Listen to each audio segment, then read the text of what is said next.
نصيحتي لحد يفكر بالأقلمة. ليش ما في؟ الشيعة ليش؟ أكبر الخاسرين. ليش يخسر نفط بيديه؟ ماشي تخلص نفطاتكم. ما تخلص. بل شلون ما تخلص؟ ما تخلص، لها اول ما لها اخر. ماشي ينزل السعر مالته. ابيع نفط ما عندي مشكله، وعندي منافذ بحريه، عندي منافذ بحريه. ليش تبيعها بخمسه؟ ما ينصون. ما يجيب الرواتب مالتكم. واحد اثنين، مو حرام صار 50 60 سنه نحلب بها وتالي نعوفها يعني لما تجف. مو هو الجفاف موجود زين، والاسعار مال النفط والان التحول نحو الطاقه النظيفه زين صحيح؟ ايه. النفط يصير عله على بعض يصير. زين. اغنى محافظه في العراق من هي؟ محافظات الجنوبيه، هسه ما اعرف بها التحديد، هي بصره، عماره، ناصريه. ما تقبل.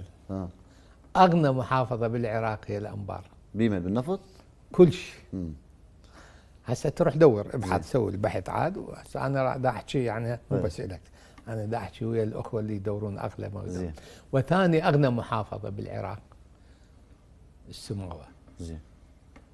كل ثروات العراق المستقبليه اللي هي ملكك وملكي، ملك ابنائنا وملك اجيالنا القادمه، اللي ضامنينها احنا للجيل القادم، جيل ما بعد النفط. موجود بالانبار وبالسماوه. ايش لك بهالشغلات؟ انتم خسرانين. تدري بعض السنه تدري بس اليورانيوم والسيليكون تعيش العراقيين كلهم. من يقبل يطلعهن من صحراء الانبار؟ يطلعهن ذني معادلات دوليه. انت سيد العارفين.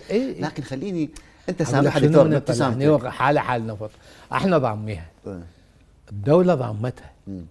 هذه للمستقبل. الان عندنا نفط بنستخدم، باكر النفط ينضرب نطلع على القد، نطلع الاستثمار مال الغاز. تعرف الاستثمار مال الغاز جاهز. بس الان ما نحتاج احنا. ليش؟